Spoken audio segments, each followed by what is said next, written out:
Welcome to Sports Beat KC, the Kansas City Star's daily sports podcast. It's Monday, June 8th, and I'm Blair Kirchhoff. Well, I think we've exhausted our stories about lists. Last week we posted the top 10 heartbreaking moments in Kansas City sports history. This after the top 25 greatest moments. And a week earlier, columnist Sam Mellinger unveiled his list of the top 50 people that shaped today's area sports scene. But before putting a lid on the stories, I wanted to chat with a person who helped with the cause. Randy Covitz, who covered several sports beats at the Star from 1981 until he retired in 2015, was a consulting voice on these endeavors, and I wanted to chat with him about the final products. So here we go, talking greatest and most disappointing moments in Kansas City sports history, what we got right and what we missed, from the person that covered many of them, Randy Covitz. What were your general impressions of both the greatest moments, and I'm assuming you've seen the saddest moments? It hasn't been in the paper yet as we record this, but it will be. I hope, fingers crossed, it'll be in the paper sometime. But you've seen it. I respect your opinion as much as anybody's in town because of your experience, and you worked at the Star since, 1981? Yes. Did I have that right? Covered a lot of the events that we've talked about in here. And so how on a percentage basis, how much do we get right? Well, I thought we got 90% of it right. I covered so many of those events, although since in the 5 years since I retired, the Royals won the World Series and the Chiefs won the Super Bowl, and nobody in town's covered as many Chiefs games as I have. No, we got them right. We certainly can quibble on some order of things. A guy like George Brett, we could have just done 10 to 15 just on him. His greatest moments. So where do you rank? He's most famous for the pine tar, but obviously greatest moment for Kansas City. Which one was it? I personally, and this wasn't on the list, because I guess we only did two of George's, pine tar and Gossage. And the 1980 home run, which changed everything. You could argue that the Royals were still up 2-1, but they weren't going to win the next day in Yankee Stadium. And then you got to come home with all the demons. So that home run on and it was off the pitcher that was one of the best in the game. Yes. So obviously that had a rank up there, as did pine tar. But when I close my eyes and see George Brett in Kansas City, I see two pictures. Him standing at second base, holding his helmet. Behind him, the old scoreboard showing him over 400. And did they win that game? I don't remember. They probably did because they won 75% of the games that year. Right. But just that moment on that Sunday afternoon, and then the final moment, him kissing home plate. Again, did they win that game? And I know that was a lot of the criterion, the impact of a result. Yeah. So yeah. And then, again, not a moment, but the performance in Game 3 against Toronto when they were down 2-0, and not the two home runs and the double, but the play he made behind third base to save a run and keep. So like I said, just George Brett, you could make 10 highlights. But I thought we got them. I thought we got them right. You could argue where Gordon's home run compares with George's, and again, 65 toss power trap. I mean, that's iconic. And Otis's catch down the sidelines, certainly was where it was. The Wasp play's interesting because it wasn't a touchdown. No. And they were still losing after they scored. That's right. It took a lot of San Francisco bumbling and a great tip pass by Jones to get the Chiefs the ball back. But again, we knew the play call. We don't know the hitch pass to Otis. We just see Otis. Got the cute nickname for it. Yes, and we just see Otis high stepping down the sideline. Shaking the tackle and going. So you could argue 65 power trap, and you could argue the Wasp. And I tell you what, the Mahomes run might have been better than both of them. Yeah, it was on the list, but it wasn't as high. Yes. So no, I thought on the plays, except one, Blair, and you and I discussed it, and somewhere it's got to be on there. If we have to eliminate a high school play that was maybe great, the three-pointer, but how many people really were there? Hal McRae. Oh, the taking slide. out Willie Randolph. Slide. Again, I don't know what the situation in the game was or who won the game, and it wasn't a postseason game, but it might be the most famous play in Royals history. You have the McRae rule, and you can't watch a televised game where there's that questionable, was it interference? Did the guy make contact with the bat? It's all because Hal McRae dumped Willie Randolph in the left field. And it also symbolized the way the Royals played the game in the 70s. That's the way McRae, Brett, Wilson, Cowens, Frank White, all of them, even little Patek. That's the way the Royals played the game in the 70s. And I think that needed to be in there. You know, let's go back to Brett for a minute, because I think you make really good points. Him standing at second base, taking the helmet off, and the other one, kissing home plate in '93 when he finished.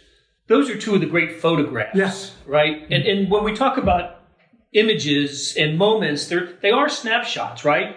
And I think that's a really good point that maybe you look at, you know, what are the iconic photographs? And what, because certainly one of the reasons number one on our list which was 65 toss power trap was because Hank Stram happened to be mic'd up that day. And it became iconic. Otherwise, you know, it's a great moment. It's a touchdown in a Super Bowl, like the Otis Taylor touchdown in the Super Bowl. But the fact that it became what it became, and heck, the Chiefs production company is named 65 toss power trap. So I think those are good points about George Brett and the photograph. I just can see as you were mentioning those, and neither one of those made our top 25.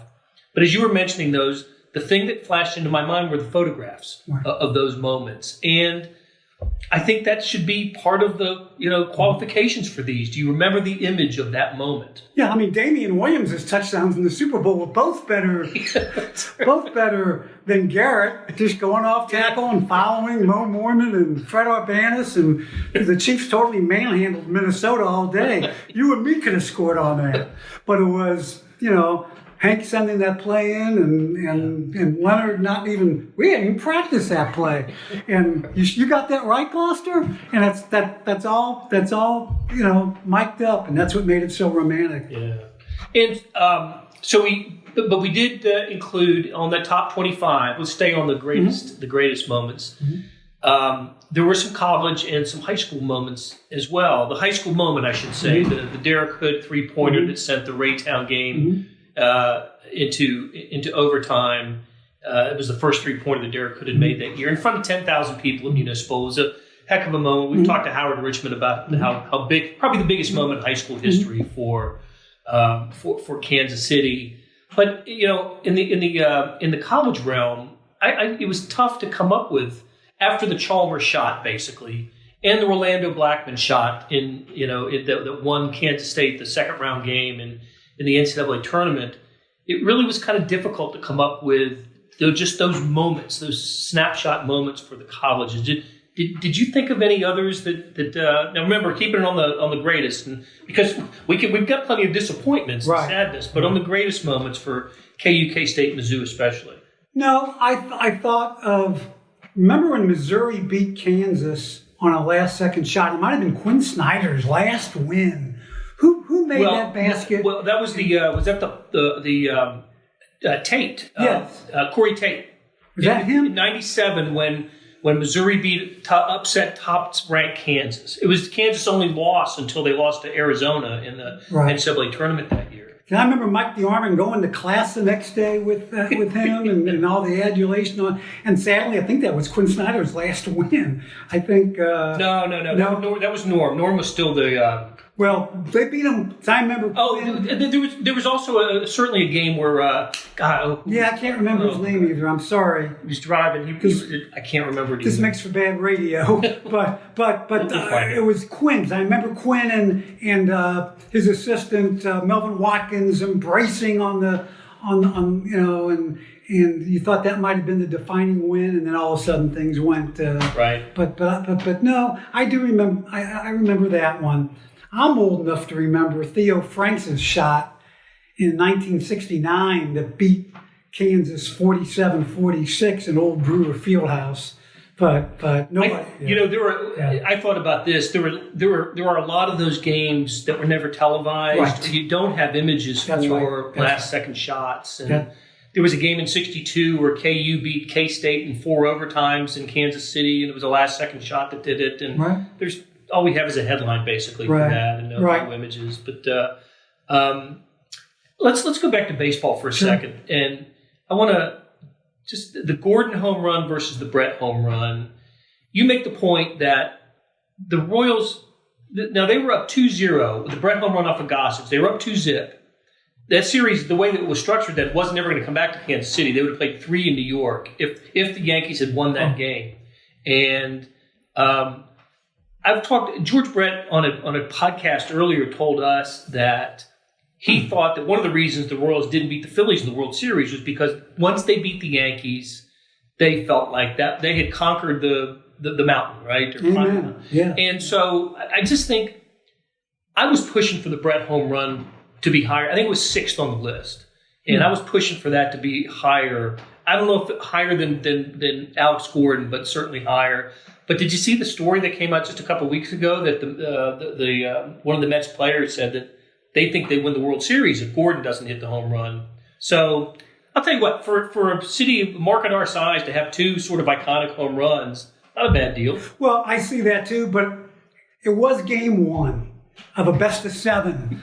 Wasn't even game 3 of a best of 5. So yeah, that would have been tough to lose game 1 of the World Series at home. But the Royals have overcome 3-1 deficits before. Right. And so I think twice in a year. Yes. So I think that would have been sad had they lost that game if that ball, hey, what happens if Esky doesn't hit the inside the park home run to start the game? So that's the only thing. If Gordon hit that in game 5, later in the series. But they're both great moments, and maybe like Sam Mellinger says, Gordon may have a statue of that home run outside the stadium one day. So you can't argue with that. All right, well, let's take a break, and when we come back, we'll talk about the flip side of this. We didn't do as many as 25 moments. We just did 10 because look, they're bad memories, but they are part of the history of Kansas City sports. And we'll be back with Randy Covitz right after this. Hey, it's Blair. We have a special subscription offer for SportsBeat KC listeners, unlimited digital access to the Kansas City Star's award-winning sports coverage. Sign up now for 1 year of Sports Pass for access to all the sports news, features, and columns presented on the kansascity.com site, and it's only $30. That's a 40% savings off our regular rate. Your subscription will automatically renew after the initial term at $50 unless you tell us to cancel. Your subscription helps support the sports coverage of kansascity.com and the Kansas City Star, and that support has never been more important. Please visit kansascity.com/SportsBeatKC offer to get this special offer. And as always, thanks for listening. All right, back with Randy Covitz, and we're talking lists, because that's what you do when there are no games to cover. We're doing summer stuff. Sam Mellinger did his top 50 influential people in Kansas City sports, and then Pete and I worked on the top 25 greatest moments list, and Pete helped me, and Sam, everybody, and you helped with the top 10 most disappointment list. These are the types of things you do usually in the dead of summer when football hasn't started, and really all you have is baseball and soccer going on, and you're looking for things to do. Well, we've been kind of looking for things to do for since mid-March. And so we're doing these lists. And thank you for helping on them. So let's shift gears. We talked about the top 25 greatest moments. So I thought, what? Memorable moments. We kind of got into a little discussion of what exactly a memorable moment was. But Pete and I decided, let's keep the top 25 mostly good moments. And then I'll do a list of the other moments that were memorable in the wrong way. And I had as the number 1 moment the 1995 Chiefs season playoff loss, where Lin Elliott missed 3 field goals, and the last one was the 42-yarder that would have tied the game, wouldn't have won it, but would have tied the game, sent it to overtime. And the reason I chose that one, I didn't cover the game. I just remember being here and feeling not just the sadness, but the anger of Kansas City Chiefs fans after that game, and that continued for a while. People were pissed off about losing that game, and Elliott, of course, that was it for him. I mean, he couldn't come back. But you were there, and like I said, you covered more Chiefs games than anybody. What do you remember about that night, that game? I say it was a night. Well, the saddest thing about that was it was such an unusually, and even this is funny to say, out of seasonal temperature in January, but it was. Because the week before, the week after, were your mild 45, 48 degree, sunny, cold games. But this was bone chilling. The field was frozen, right? Yes. So it was just just such poor luck. Colts had a play in it too. Blanchard made one field goal. I think he missed one too. But the Chiefs only scored 7 points. I mean, Bono had multiple turnovers. So didn't even finish the game. No, Gannon came in. The great headline that we had in our paper the next year when Bono came back as quarterback, but was still playing poorly, and Rich Gannon, that backup in Kansas City, and the great headline was "Get Rich Quick," because everybody in town who wanted Gannon over Gerbach wanted Gannon over Bono. So that's future NFL MVP Rich Gannon, yes, but not with the Chiefs. Right. So at any rate, the game was just played in just such unbelievable conditions. It was just, again, that was part of the Marty Carl bad luck.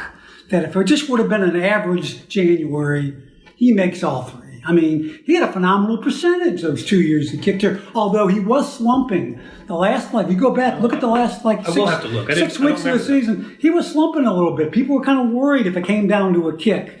So, yeah, the word you said that captured it was anger. Why I think 71, the Christmas Day game. Jan Stenerud also doesn't miss three. He did miss three. He missed three. One was blocked. What happened was the first one that Jan missed, Hank got a little greedy and he called for a fake. They didn't need 6. They needed 3 to maintain a 2-score lead. Right. And he called for a fake. Jan was a great athlete, just like Gerald Wilson, the punter, was a great athlete. And they were, rosters were slim then. So these guys did other things. So it was supposed to be a direct snap back to Jan, and Jan was going to take off around one. By Bobby Bell. And Bobby didn't get the signal or wasn't sure. Instead, he didn't see Jan looking. So, right. Which was Jan was supposed to do. Right. He was supposed to sell the fake, and he wasn't looking. Right. So it goes to Dawson, and Dawson was surprised because he was getting ready to get off a knee to go throw a block. Yeah. And so it was a hurried kick that had no chance. And the third one, I've heard Bonicani talk, Nick Bonicani, they saw something in the Chiefs' protection that he thought he can get to it. And he got to that. But the other one, 31 yards. With 35 seconds to go, that would have won the And he makes 999 out of 1,000 times the greatest kicker in NFL history. So that was one of those games. And when you define these moments of heartbreak more than any even of triumph, I define it by you remember where you were when that happened. And Christmas was ruined for everybody in Kansas City. It wasn't anger. It was just disbelief. It's sad. A lot of sadness. Just like we talked about the 77 team of the Royals was maybe their best team. It was better than 80. It was much better than 85. Probably better than 14-15. I mean, and that's why that's our second saddest moment. The same thing with the Chiefs 71 team. People think that was better than their the best, two Super Bowl maybe teams. Their best team. That's and while after the Lin Elliott game, the Chiefs still went back to the playoffs in 97, 13-3. Another heartbreaker that could have made the list, but the Chiefs didn't recover from the 71 loss for over 20 years until Marty and Carl came in. And even then, they couldn't dodge the bad karma of such. So that's where I ranked 71 the most disappointing. But you can make an argument for both. Yeah, the Stenerud miss, and at the time, nobody knew that was the Chiefs were in at the doorstep of futility for the next 2 decades. In fact, there was excitement. They were going into the new stadium the next year, and everybody was coming back. But they were aging, and it wasn't recognized that they were an aging team. Hank Stram's argument about letting that team grow old is, I got Bobby Bell. I got Buck Buchanan. I got Lin. Who am I going to get that's better? He just couldn't imagine somebody else coming in and being better than Willie Lanier. So, you fall in love with you guys. There's no free agency back then. Right. I think in these days, you don't let a team get old. Hey, Belichick showed that in New England when he lets guys go early. So I think different era. But yeah, it came down so fast. Another little side note to what happened in the 70s too. Dawson's talked about this. He thinks when they got into the new stadium, they got soft. He said, this locker room, carpeted locker rooms, these wonderful, he says, this is better than a lot of guys' apartments. and so they just kind of got soft in the new stadium. And on top of aging, that's what happened. And probably bad moves and bad quarterback play, bad coaching. Just, it did fall apart. And you're right, the effect on the franchise. You can go back to that game and say in that moment, Jan Stenerud's miss was, it magnifies the miss. It does because of what happened. Now, there was an additional, but the game went almost 83 minutes. The other thing, it's the longest game still in NFL history. Right, and there were other opportunities to win the game. And after Stenerud missed, Yepremian missed a field goal in one of the overtimes that would have won the game for Miami then. But he did hit this 37-yarder to win it to walk off the Chiefs. Podolak had one of his, might have been the kickoff return to start overtime. Well, he had one return that he just about broke it. Well, he did, and that was the play. And then that was the Dolphins had just tied it. Podolak returns the kickoff 78 yards to set up Stenerud's final attempt in regulation. Yes, but he came so close to breaking that. He did. And that's all he had to do. Right. And that was the 350-yard total offense game. It's still a record, by the way. So that's probably, I don't know, next to the 2 Super Bowl victories, the most famous Chiefs game, right? The Christmas Day loss. Yes. All right, let's shift it to the Royals. You mentioned the 77 team, and I wasn't here, and but I was a big baseball fan then, and I just remember being really awed by that team. They were beating everybody, and it seems like they didn't lose after the All-Star break. I think that was the year they went 25-5 in July or something. They were just mowing people down, just crushing teams, and then they get to the playoffs, and I thought, they'll get the Yankees this year the way the Yankees had the Chris Chambliss walk-off, which is also part of the list, by the way. Sure. So Yankees walk off the Royals the previous year. So the Royals will have that motivation going into this. They had the home field advantage. They had the better record. So, or maybe it was flipped back then. I can't remember. But anyway, games 3, 4, and 5 were in Kansas City. They get to game 5, take a 3-2 lead into the 9th. So Dennis Leonard comes out to start the 9th. And I think it goes single walk or walk single, but the first 2 guys get on. And man, if you were a Royals fan and you're watching that, you had to have a big lump in your throat at that point, just thinking, what in the world could happen? And 3 runs. I don't think the Yankees had a hard hit ball in that inning. There was an error. Anyway, 3 runs later, the Royals end up losing that game 5-3. And we talked about famous photos in the in the first segment. There's Freddie Patek in the dugout.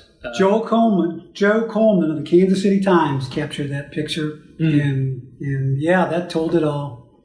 So is that the biggest disappointment for the Royals, you think, in their history, losing that game? Yeah, like I said, Chambliss kind of came out of nowhere, but that was their first. And the Royals kind of rallied to tie that game, the 3-run home. Yeah, and there's no question about it. You're right. The 80 World Series, they were playing with house money, and so no, I I don't think there's any question at all. That's their biggest heartbreak. Well, and then, you and I talked about some of the Missouri heartbreaks. And my gosh, I don't know if there's an athletic program equal to the number of bad bounces, misfortune, bad timing that has inflicted Missouri over the years. Many great moments for the Tigers, but for whatever reason, when they have moments like this, they have nickname moments, Even to this day, even Barry Odom's coaching periods, a couple of those losses to Kentucky and South Carolina. How do you possibly where they misadministered the time between plays and allowed Kentucky one more play to throw an impossible, and maybe there was interference on the play and they didn't call. And I thought of another. Even Frank Hayes with that loss in the first round to Norfolk State. To Norfolk State, that just. It continues to this day, the bizarreness of it. But you had the fifth down. Yeah, we had a conversation about this because we kind of narrowed it down to the flea kicker loss to Nebraska, the Tyus Edney drive, the length of the court drive, and then the fifth down game. And the fifth down game is I think it's number 5 on the list, which is the highest of any of the Missouri or college disappointments. But you think that maybe there should be another one as high or higher? Yeah, I think Tyus Edney, because that was in the NCAA tournament. Turned out they lost to the eventual champion, right? Right. UCLA. Now, let me ask you, was that a first or second round game? It was a second round game. But I always make the point that college sports would be different today when it comes to this name, image, and likeness story, because it all started with Ed O'Bannon. His picture on the cover of the EA Sports game. If UCLA loses that game, Ed O'Bannon doesn't, and UCLA don't win the national championship in '95. Wow. So anyway, that was a total heartbreak. And I watched a video of that the other day, and just to allow Tyus Edney that much space to get up the floor so quickly. What that did to me was, again, we talk about symbolizing eras. Norm Stewart, one of the all-time great college basketball coaches, but he never made it to a Final Four. That's his one but. Yeah. And games like that, they had several tournament games like that, as all schools do. See, that's what makes the NCAA tournament so great, is you have those moments, and it was such a big stage. And the fifth down was so bizarre. It was so inexcusable. But what was Missouri? They are 4-17. They were, but Vahe Gregorian makes the point that the week before, Missouri had beaten Arizona State, which was a ranked team, and they were bidding for their second straight win over a ranked team. Now, I don't think that in the grand scheme of things, that's not what it was about. It didn't change. I don't know if it changed the course of Missouri's season. It certainly, impacted Colorado. If Colorado loses that game, they don't go on to a share of the national championship. But I think, again, as we were making decisions about what should and shouldn't be on the list, almost like 65 toss power trap, this is a moment in sports history that has just, it's never died. And it's not only indelible to Missouri fans, but I think to college football fans in general. You mentioned fifth down, and they know exactly what you're talking about. I think the same is probably true of Tyus Edney. I do too. Tyus Edney, but absolutely with fifth down and. Tyus Edney, I think, is on the staff at UCLA, or at least he was. And when they've showed UCLA games, and they talk about it. Sometimes the producer will have that clip to show Derek Grimm just standing there watching them go. You don't want to foul. Arms are up. You don't want to foul, but you got and again, Norm Stewart. What's he known for? His defense. It just the guy shouldn't have. And then the ball kind of rolled around, if I remember. Right. I don't think it just dropped right in. I think there was a. Oh no, there was some torture. There was absolutely some torture to go. And the flea kicker again. This was Nebraska now. This wasn't, you didn't know about Colorado. They were good, but this was Nebraska. But again, that was early in Larry Smith's tenure. And I remember I was pinch hitting. I was at a Missouri basketball game covering, because Mike DeArmond was covering the Olympics or something. It was signing day, and Larry had a pretty good class. They're all great classes when you sign it, but he really did. That was kind of what got him to get some bowl games and stuff. And I remember asking him, when it's all said and done, did that Nebraska finish? Did maybe put you guys on the map a little bit? And he kind of smiled. He didn't say yeah, but I think that gave Missouri a little bit more of a national presence, even in defeat. But I just, we can argue all night long. I say Tyus Agnew, you say fifth down, that's good. Either way, it just crushes the spirit of the of the Missouri fans. Yes, I'm sorry. It's okay. Let's talk quickly about there have been so many disappointing losses for Kansas in the NCAA tournament, and disappointing because they're always a great seed, and anytime you lose as a 1 or a 2 seed before the Final Four, it's going to be a disappointing loss. But we chose I hope I pronounce his name right, Ali Farouk Manesh. Northern Iowa guy who hit the shot because we couldn't find like a single moment from the VCU loss or the Rhode Island loss or the UTEP loss. There were all moments that contributed to an upset loss by Kansas, but the Ali Farouk Manesh shot was the dagger that fell the Jayhawks. I even go back again. You can't find that one play, but to me, that also symbolized Bucknell and Bradley, and some of those first round losses. And so, yes, that was again. I remember where I was watching that game. But I tell you what, when I think of Kansas heartbreak, and the thing is, the worst 2 locker rooms to be in are an NFL locker room, and we could talk about this in a minute, after a playoff loss.